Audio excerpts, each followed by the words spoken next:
Hemos estado estudiando ese capítulo ya por varios domingos. Hemos dicho que este capítulo nos concentra la esencia del Evangelio, que es la muerte vicaria de nuestro Señor Jesús en lugar nuestro. Él murió en nuestro lugar, pero de la misma forma dijimos que el pasaje nos dice que central para el Evangelio es que Jesús resucitó.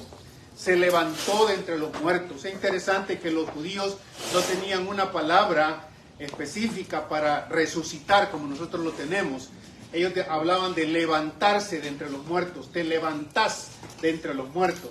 Jesús había sido puesto en una tumba y se levantó de entre los muertos, de acuerdo al testimonio de la Escritura. Habíamos visto en estos primeros 11 versículos que la resurrección, que el Evangelio incluye la muerte, la resurrección. Hay una resurrección confirmada aquí con una cantidad increíble de testigos. Los que aparecen aquí no son todos los testigos, pero hay muchos aquí, 500 por lo menos, que dijeron haber visto al Señor Jesús resucitado. Entonces el Evangelio es un Evangelio que nos salva. El Evangelio es un Evangelio que se transmite.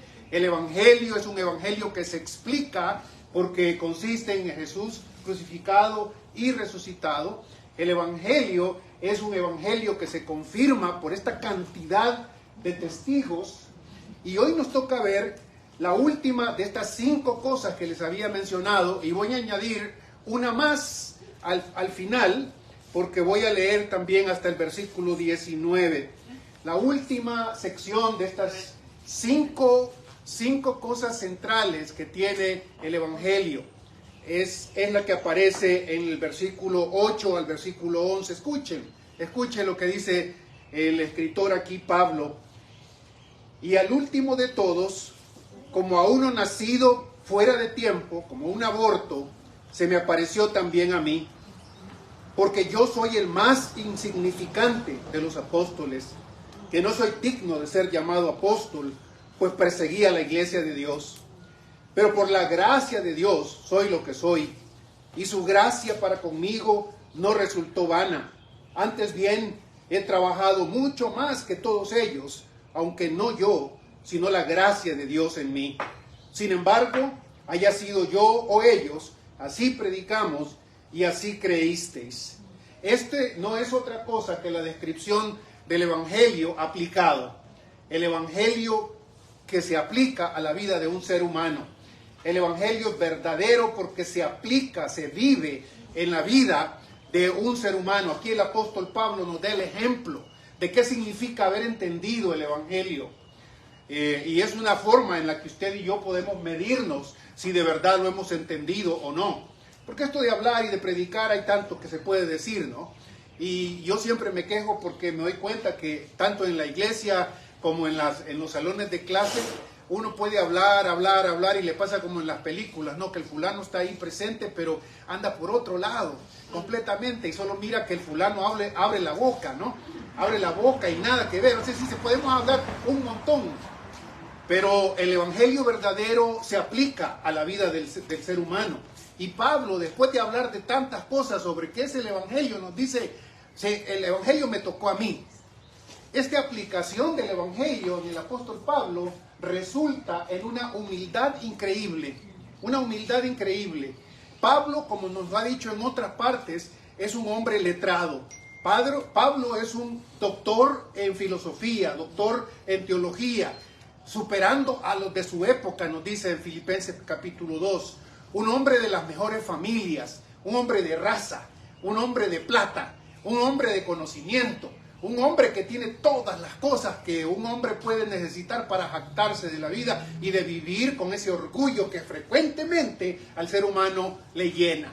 Un hombre arrogante bien podría ser. Y sin embargo, cuando Pablo se confronta con el Evangelio, cuando lo vive, lo entiende, lo aplica, el Evangelio aplicado aquí, esto forma algo en él tremendo. Lo que ustedes acaban de oír y que yo acabo de leer aquí es la descripción increíblemente de un hombre que tiene todo para jactarse y sin embargo se considera el más insignificante de todos, el más insignificante de los apóstoles. No soy digno de llamarme apóstol. Mientras hoy en día hay un montón que quiere llamarse apóstoles, falsos apóstoles, muchas veces el apóstol que era apóstol de verdad dice, yo no merezco llamarme apóstol, yo no merezco llevar este título. Esto es humildad, esto es humildad. El evangelio cuando nos toca debería formarnos en humildad. Debemos ser humildes, debemos trabajar en nosotros humildad. Y esto es para todos, hermano. Nosotros tenemos un concepto tan limitado a veces de humildad que nos impacta sinceramente. Decimos que alguien es humilde porque se viste pobremente. Decimos que alguien es humilde porque no tiene mucha educación.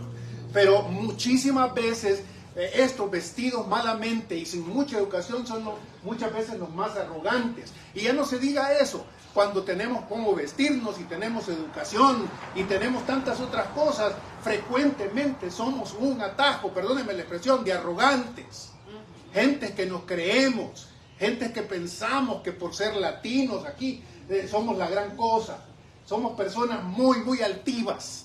Somos personas difíciles de corregir. Dentro de nosotros vive ese hombre de que no me toques porque en el momentito que me mal tocas, reviento porque soy así. Soy arrogante. Pero el evangelio aplicado con el que debemos luchar todos nosotros, yo comenzando, es el que me dice, tú debes ser humilde. Jesucristo resucitó y si tú crees que Jesucristo resucitó, debes aplicarlo a tu vida. Y una de las formas más concretas de aplicarlo a tu vida es revisarte si eres humilde. O si vives en el mundo de los anglos aquí, ¿no? De los Estados Unidos. Si hay algo que caracteriza al mundo de los anglos de los Estados Unidos es su arrogancia. Todos están orgullosos de algo. Todos son soberbios. Todos. Excepto, debería ser, el que conoce a Jesús resucitado. Yo soy insignificante. Yo no merezco tener este título. Yo he conocido a Jesús, el único que vale, el único que tiene dignidad completa, total, el altísimo de altísimo, pero que ha querido venir, morir, sufrir por otros, sin culpa, inocentemente. A este Dios ha resucitado, enseñándonos que Él premia la humildad, Él premia cuando tú, en lugar de ser el jactancioso, el que lo sabe todo, el arrogante, en lugar de eso le dice como el apóstol Pablo, yo no merezco esto, soy el más insignificante. Sí, el evangelio aplicado tiene que ver con esta actitud que muchas veces nos falta a muchos de nosotros. Grandes, pequeños, viejos, hombres, mujeres, si se nos puede ver, a veces transpiramos arrogancia, ¿no es cierto? Transpiramos arrogancia porque lo sé todo, porque lo conozco todo. Y el apóstol Pablo dice, les decía el domingo pasado, él decide cambiarse el nombre de Saulo de Tarso, Saulo el grandote. Los hijos de Carolina no se comparaban a Saulo. Era un tipazo así enorme, grande. Y la gente lo miraba. Cuando Dios le dijo a Israel, ok, pues que eres un rey, ok, búscalo. Al primero que buscaron es ese gigantón que sobrepasaba a todos y que luego dio evidencia de ser un arrogante, de los peores. Saulo de Tarso se haya puesto su nombre muy probablemente para recordar a ese Saulo cuando no conocía al Señor Jesús, pero cuando lo conoció al Jesús resucitado, ese Saulo que también es Pablo. Y Pablo etimológicamente significa pequeño, chiquito, exiguo, así, mínimo. No, nos gusta el nombre Máximo. El emperador es Máximo. Póngase mínimo. Mínimo.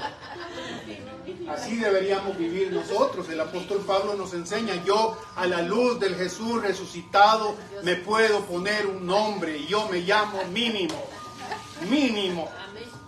Mínimo. Me van a conocer como el apóstol mínimo. El apóstol Pablo.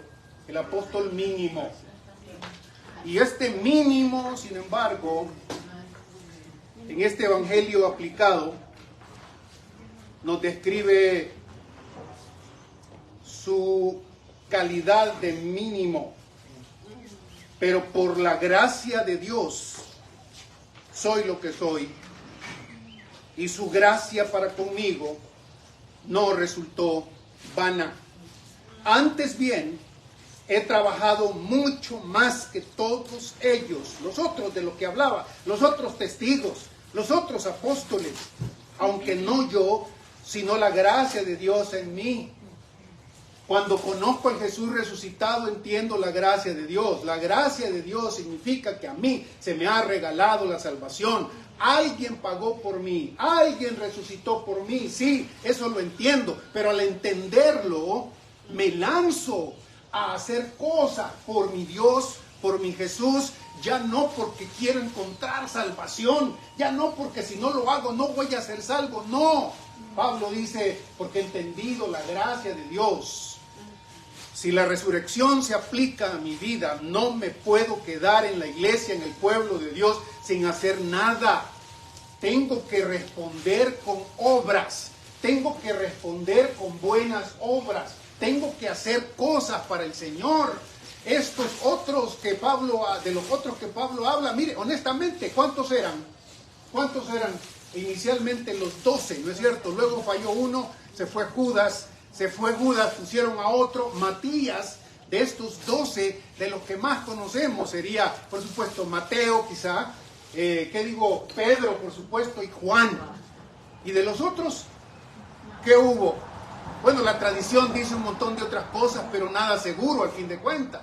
En el Evangelio tenemos a Mateo, tenemos a Pedro, tenemos a Juan, y de repente aparece Pablo, y si usted le cuenta las epístolas, las cartas del apóstol Pablo, fue el que escribió más en el Nuevo Testamento, 13 cartas del apóstol Pablo, 13 cartas, trabajó con ganas, trabajó fuerte. Yo, dice, al entender la resurrección del Señor Jesucristo, no me puedo quedar con los brazos caídos, no puedo dejar, que pase el mundo, al fin de cuentas ya Dios hizo todo por mí.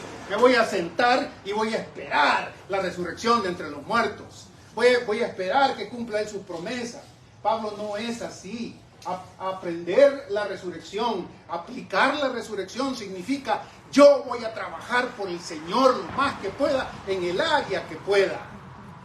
Eso es aplicar la resurrección, haber entendido la resurrección.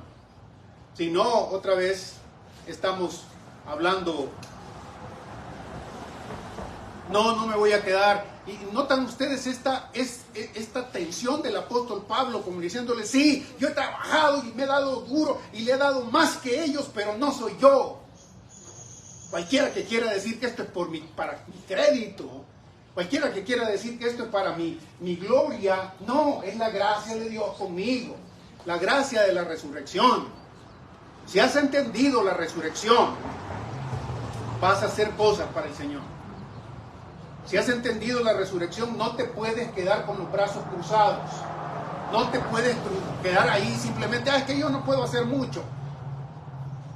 Pablo lo hacía, y Pablo no tenía carro, y Pablo no tenía computadora, y Pablo no tenía los tenis que tú tienes, y Pablo no tenía la ciencia que nosotros tenemos hoy. No tenía los materiales y sin embargo hizo lo que hizo, viajó con tal de hacer las cosas para el Señor. Y alguien va a decir, pero yo no soy llamado a hacer este tipo de cosas. No, y nadie te está pidiendo que hagas exactamente lo que el apóstol Pablo hizo. Pero a lo que sí te está llamando es a que pienses de verdad si estás siendo consistente con haber conocido a Jesús resucitado. Yo he trabajado más que los demás. Y esto no soy yo, es la gracia de Dios conmigo. Es la gracia de Dios conmigo. Por eso el reto para usted y para mí siempre será, si he conocido al Señor resucitado, la iglesia no puede ser simplemente reunión de Navidad y reunión de Pascua o de Semana Santa. Hoy, si ustedes van a la iglesia donde nos reunimos, está llena. El parqueo, está lleno el parqueo, vaya el próximo domingo, unos 4 pelones, ¿cierto? ¿Verdad? Lo mismo pasa allá en Navidad, ¿no es cierto? Ese es el típico creyente que habla y que dice creer en Jesús y que habla de Jesús resucitado, pero que realmente no cree en Él. Realmente sigue hablando. La resurrección, cuando se aplica a la vida, forma carácter de humildad y además forma hombres y mujeres que responden en esfuerzo hasta dar todo por Él, si Él dio todo por mí. No para obtener la salvación, sino porque la he entendido completamente. Déjenme leerle una cosa más. Y el capítulo 15 está llenísimo de enseñanza para nosotros. La resurrección del Señor Jesucristo nos enseña una cosa más. Escuche esto, por favor. Versículo 12. Ahora bien, si se predica que Cristo ha resucitado de entre los muertos, ¿cómo dicen algunos entre vosotros que no hay resurrección de muertos? Y si no hay resurrección de muertos, entonces ni siquiera Cristo ha resucitado. Y si Cristo no ha resucitado, vana es entonces nuestra predicación y vana también es vuestra fe. Aún más, somos hallados testigos falsos de Dios, porque hemos testificado contra Dios que Él resucitó a Cristo, a quien no resucitó, si en verdad los muertos no resucitan. Pues si los muertos no resucitan, entonces ni siquiera Cristo ha resucitado. Y si Cristo no ha resucitado, vuestra fe es falsa. Todavía estáis en vuestros pecados. Entonces también los que han dormido, los que han muerto en Cristo han perecido. Si hemos esperado en Cristo, eso último, mírelo por favor. Si hemos esperado en Cristo para esta vida solamente, somos de todos los hombres los más dignos de lástima. La centralidad de la resurrección. Si Cristo no resucitó, qué bonito que comimos aquí. Qué bonito que los conozco a ustedes. Qué bonito que hablamos cosas bonitas de amistad y de cómo nos llevamos de bien. Pero déjeme decirle una cosa. Si Jesús no ha resucitado, no sirve para nada. No sirve. Es inútil, dice el apóstol Pablo. Si Cristo no resucitó, celebren todo lo que quieran celebrar. Celébrenlo. Realmente no sirve para nada. Mejor se hubiera quedado en la casa con su remote. Ahí. Mejor se hubiera quedado en la casa descansando, supuestamente. Sí, porque Cristo no resucitó. Entonces, ¿para qué? Sigan. Déjenlos que sigan hablando. Al fin de cuentas, Jesús no resucitó.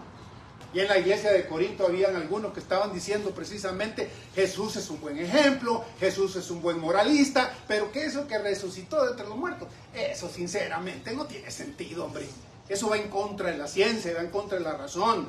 Los griegos en especial, que eran los corintios, pensaban que la resurrección de entre los muertos era una contradicción, porque para ellos el cuerpo era una especie de cárcel.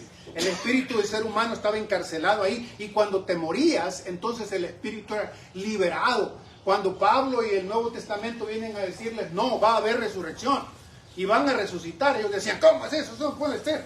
Vamos a volver a estar presos en un cuerpo. Y no creían. A Pablo le dijeron, vete, otra vez te voy a oír, como burlándose de él. Y Pablo toma a estos aquí de frente y les dice, si así están las cosas, tienen razón. Ustedes lo que hacen no sirve de nada. Todo lo que hacen, esta es la centralidad de la resurrección, hermano.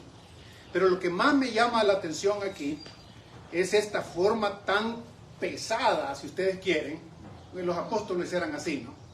No se cuidaban en ese sentido de lo que van a decir, le voy a caer mal a este hermano porque le dije eso, le voy a caer, es muy pesado, Pablo, decirle eso a la gente. A veces me dan ganas de poner como esos posts de Facebook, ¿no? Pienso decirle que a veces salen en Facebook algunos posts que dicen, Pablo, no podemos decir eso. Pablo, decimos, un post ahí, váyanse al infierno. No, Pablo, no podemos decir esto. Entonces pónganle, si Jesucristo no ha resucitado, su fe es inútil. Ahí está. Si hemos esperado a Cristo, fíjese en esto, por favor. Si lo que nos convoca aquí, si lo que nos reúne aquí, si lo que nos interesa aquí, si hemos esperado a Cristo en esta vida solamente, si creemos que Jesucristo es útil solo para esta vida solamente, si Jesús es bueno para devolverme la salud porque tuve gripe y me dio una buena salud, si Jesús es bueno únicamente para que me ayude con mis uñeros, ustedes no me están preguntando, pero esta semana tuve que ir al médico que me arrancaran 2 uñeros y ando los dedos aquí donde no me los miran, pero los ando así, gruesotes, enormes, y me duelen en ese sentido.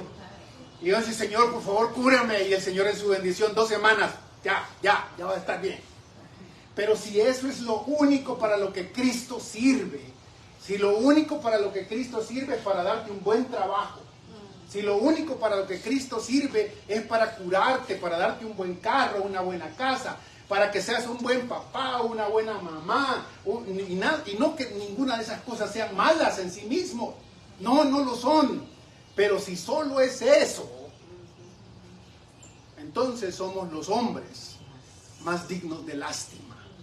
Porque hemos gastado toda nuestra vida en estas reunioncitas mientras los otros están metidos en el Cowboys Stadium, metiéndose las grandes cocks y los grandes asuntos, celebrando la vida y haciendo un montón de cosas, mientras estos amargados están hablando de que eso no sirve, ¿verdad? Y pueden pasar 5 horas metidos en el estadio y nadie cuestiona que está muy largo, mejor que se haga otro, si está en el béisbol, que haga otro inning, ¿verdad? Oh, no. Si eso es, tiene razón el apóstol Pablo, tiene razón si Jesucristo no resucitó, esto de levantarse. Mire, y ustedes tienen suerte, porque nosotros en las iglesias en que hemos vivido antes, la gente a las 5 de la mañana quería que nos levantáramos y estáramos ahí cantando en la mañana y los pobres ahí tratando de levantarse, porque es el día de resurrección y uno así, igual como algunos de ustedes, a las 10 le pueden decir que se levanten y todavía están bien. ¿Para qué? ¿Para qué? ¿Para qué? Tiene razón. ¿Para qué? ¿Para qué? No, vámonos ya. Ya me cansé. Somos los más dignos de conmiseración si Jesús no ha resucitado. Si Jesús no ha resucitado, somos más dignos de lástima, sinceramente. Pobrecitos de nosotros. Pero Pablo no se va a quedar ahí.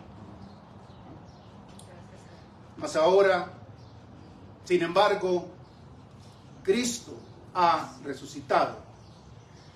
Se ha levantado de entre los muertos, primicias de los que durmieron. Eso de primicias, Él fue el primero que se levantó, el más importante que se ha levantado de los muertos, pero en todas las primicias siempre hay una cosecha. Por eso no me aflijo de tener más de 60 años, porque me puedo morir cualquier rato, pero Jesús y su resurrección me ha prometido que yo soy parte de la cosecha que viene después de las primicias. Todos los demás, lea la Escritura, los que están en Cristo, los que están en Cristo, los que han obedecido a Cristo, los que le han creído, los que le han obedecido, los que le han seguido a este Jesús, serán parte de esa gran cosecha de la que Jesús es apenas el primer fruto. La primicia, el que se levantó hace 2000 años. Y sinceramente, Señor, sabemos ustedes y yo sabemos que para Dios el tiempo es diferente al nuestro, pero 2000 años ya es bastante, Señor. Honestamente, Padre, Él le dio una promesa a Abraham y pasaron más o menos 2000 años antes de que esa promesa se cumpliera en la persona del Señor Jesucristo, cuando vino la primera vez. Han pasado un poco más de 2000 años y Él nos dio una promesa de que vendría otra vez y que los muertos que estaban en Cristo resucitarían con Él, y que aquellos que todavía estuviéramos vivos, que no hubiéramos muertos, en ese momento cuando los muertos en Cristo resuciten, se transformarían para ir a recibir al Señor Jesucristo en las nubes. Si usted no cree eso, es la persona más digna de conmiseración, de lástima. porque las enfermedades se irán viniendo. Déjenme decirles, jóvenes, ustedes no me creen, pero van a venir. Llegará un momentito en que ya no sentimos lo duro, sino lo tupido, porque no salimos de una para entrar en otra. Mi vida es una tragedia tras otra, ¿verdad? Mi vida es una tragedia tras otra. Me enfermo acá, me levanto, vuelvo, otra cosa. Luego se enferma mi esposa, se levanta. Luego se enferma mi hija, luego se enferma mi nieto. Luego me quedo sin trabajo yo, luego se queda sin trabajo ella. Luego y me estoy poniendo más viejito, ya no puedo hablar, me duele el cuerpo. Eso es. Pero la promesa del Señor es a los que están en Cristo, la centralidad de la resurrección. Jesús te ha prometido que tendremos cuerpos semejantes a los de Él. Un cuerpo renovado, un cuerpo vivo, un cuerpo que no muere, un cuerpo que no se arruga, un cuerpo que, yo no sé, sinceramente ninguno de nosotros tiene experiencia de eso, el Señor sabe, un cuerpo que no envejece, que no se debilita, un cuerpo que puede disfrutar la creación de Dios a su totalidad, sin cansarse. Yo sé, la mayoría de los niños, y aunque hay algunos dormidos todavía, la verdad es que los niños a veces no entienden esto que decimos nosotros. Los jóvenes no entienden esto. Yo tengo que decirles, no, yo me tengo que ir, de aquí yo voy a la casa a tirarme a la cama, lo siento. No, pero ¿qué tenés que hacer? No, ya mi cuerpo no me da. Qué bendición será ese día en el que mi cuerpo será renovado a su totalidad, 120, refurbished, completo, por la gracia del Señor Jesucristo. Por eso celebramos hoy. Por eso celebramos hoy. Porque la resurrección del Señor Jesucristo es mi cumpleaños, mi nuevo cumpleaños. Jesucristo al resucitar me dio una nueva vida. Y por eso lo voy a seguir celebrando siempre. Si no lo creo, pobrecito de mí. Ayúdeme a orar, por favor. Padre, muchas gracias por Jesús resucitado. Señor, aunque no entendemos todo tu poder y todo lo que tienes que hacer con nosotros para que esto se aplique a nosotros, te damos gracias por el mensaje de tu palabra. En especial, Señor, recordamos que nosotros que hemos conocido al Señor Jesucristo, que creemos en su muerte, que creemos en su resurrección, Señor, queremos que nuestro ser hoy se llene de humildad. Señor, no queremos ser los arrogantes que casi siempre somos. Señor, gracias por ponernos frente al misterio del Jesús resucitado, de tu gracia, Señor, para con nosotros, de tu bondad inmerecida. Ayúdanos a ser humildes como el apóstol Pablo. Ayúdanos también a trabajar para ti, Señor, no simplemente para estar bien, para tener mejores cosas hoy, sino por amor y por la gracia que tú nos has dado, que tu gracia actúe en nosotros poderosamente, así como lo hizo en el apóstol Pablo. Comparados nosotros con el apóstol Pablo, Señor, nosotros ni siquiera llegamos a hacer un aborto. Somos menos que eso. Pero es tu gracia en nosotros la que cuenta. Es tu gracia a través de nosotros la que queremos manifestar a los demás. Y Señor, reconocemos también la centralidad de la resurrección de tu Hijo. Señor, si no creemos en que Jesús resucitó entre los muertos, no queremos seguirnos reuniendo. Señor, queremos, al fin de cuentas, el mundo tiene razón. Pero si tu palabra es verdad y lo es, Jesús resucitó de entre los muertos. Y Él es apenas las primicias de una cosecha enorme en la que yo me cuento, Señor. En el que me darás un cuerpo nuevo, fuerte, que no envejece, que no se cansa, que puede estar activo constantemente y disfrutando, Señor, de tu bendición. Padre, permíteme esperar ese día. Han sido 2000 años ya, Señor. Ya sabemos que para ti un día es como 1000 años, dice tu palabra también. Pero para nosotros no, Señor. Ha habido 2000 años en los que hemos esperado Tu iglesia ha esperado tu promesa de mandar a Jesús una vez más, de hablarle a los que han muerto en ti, Señor, en Jesús, para resucitarlos de entre los muertos y a nosotros transformarnos para vivir contigo. Señor Jesús, ven pronto. Señor Jesús, permítenos experimentar esto que tu promesa nos ha dado. Bendice a mis hermanos aquí, Señor. Ayúdalos al entender esto. Y sé que quizás algunos tienen que hablarle al Señor en esta mañana. Alguno de nosotros quizás tenga que hablarle al Señor y decirle: Señor, perdóname porque sí, sé que Jesús ha resucitado, pero esa gracia tuya parece que en mí ha caído en saco roto, porque no hago nada, ni me muevo, ni quiero hacerlo, Señor. Porque soy arrogante, Señor. Porque no aprendo de tus cosas. Porque no te obedezco, Señor. Padre, en el nombre del Señor Jesús, sé que escuchas las oraciones de aquellos de mis hermanos que de corazón te hablan, y ruego para que nos ayudes a todos nosotros. Si en tu voluntad estuviese que el próximo año ya no celebráramos el día de la resurrección en ausencia tuya física, que el próximo año, Señor, tu promesa fuese de mandar antes a tu Hijo Jesús. ¿Cuánto, Señor, te bendeciríamos aún más? Bendice a mis hermanos, Padre, y otra vez gracias por tu bondad sobre nosotros. En Jesús, el Jesús resucitado. Amén. Bueno, hoy